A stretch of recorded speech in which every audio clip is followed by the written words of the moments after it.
Ficou para a próxima sessão plenária a conclusão do julgamento das ações que questionam no Supremo Tribunal Federal dispositivos do novo Código Florestal. Nessa quinta-feira, os ministros analisaram trechos importantes, como a possível anistia a produtores rurais que desmataram de forma irregular antes de julho de 2008. 5 ações são analisadas. Elas questionam ao todo 22 pontos do novo Código Florestal.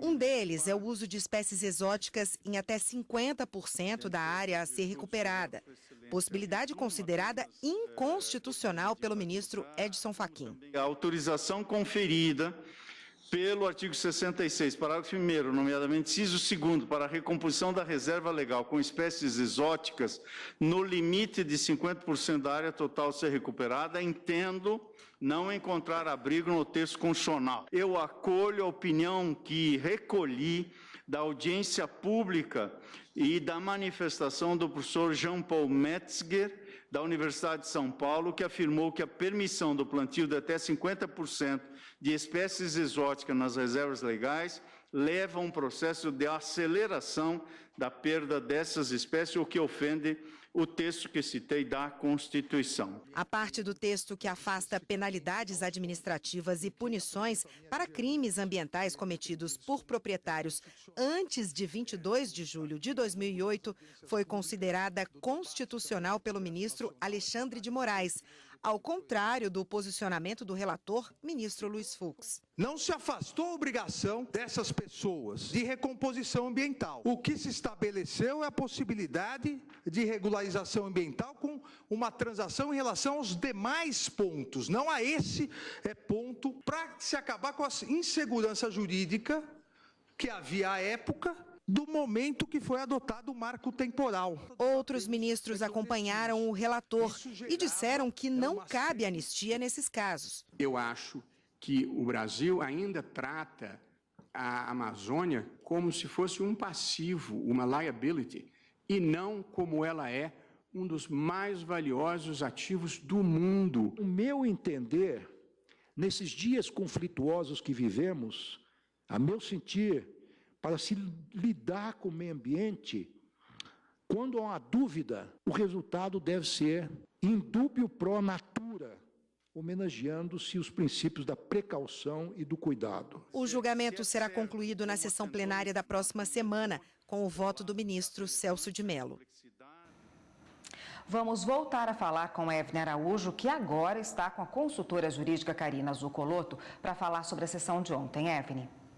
Érica, para a gente questionar a Karina nessa quarta vez que esse assunto vai ao plenário, na semana que vem será a quinta vez, tem alguma chance de ser resolvido ali mesmo, Karina? Bem-vinda à Jornada da Justiça mais uma vez.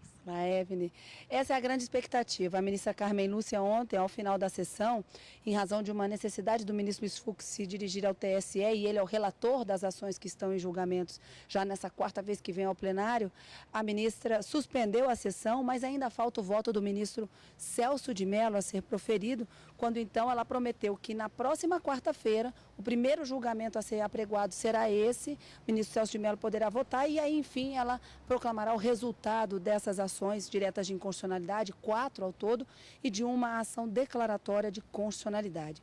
Mas sobre a sessão de ontem, é interessante a gente dizer que de todos os ministros que já votaram até agora, ministra Carmen Lúcia e Marco Aurélio na quarta-feira, os demais que se seguiram, faltando apenas o ministro Celso de Mello, a única certeza que eu posso dizer com absoluta convicção é que o ministro Gilmar Mendes ontem deu o único voto completamente divergente do voto do relator. Para ele, o novo Código Florestal é uma lei que está em vigência desde 2012, não tem qualquer incompatibilidade com o texto constitucional e traz bastante circunstâncias técnicas que devem ser levadas em consideração e não aplicou um dos princípios que muito foi falado pelos demais ministros na proteção do meio ambiente, que é o princípio da vedação do retrocesso socioambiental. Para ele, isso não se aplica ao novo Código e não haveria, portanto, para ele qualquer tipo de inconstitucionalidade. Então, ele julga procedente a ADC, proposta pelo Partido Progressista, e as 4 outras ações diretas de inconstitucionalidade. 3 delas propostas pela PGR e uma pelo PSOL, seriam absolutamente inconstitucionais. Mas nos demais votos, alguns ministros acompanham as inconstitucionalidades apontadas pelo ministro Luiz Fux, mas por vezes acompanham parcialmente.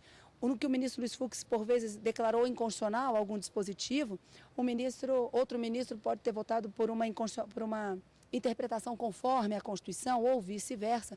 Então, eu diria que a ministra Carmen Lúcia vai ter um trabalho bastante árduo para conseguir chegar a um voto médio de todos esses dispositivos que foram questionados e que, para os ministros, são inconstitucionais ou deve ser aplicada uma interpretação conforme para a declaração do resultado na próxima quarta-feira. Vamos aguardar. Ótimo, muito obrigada, Karina Zuccoloto. Érica, nós voltamos ao estúdio. Obrigada, Evelyn. Obrigada, Karina, também.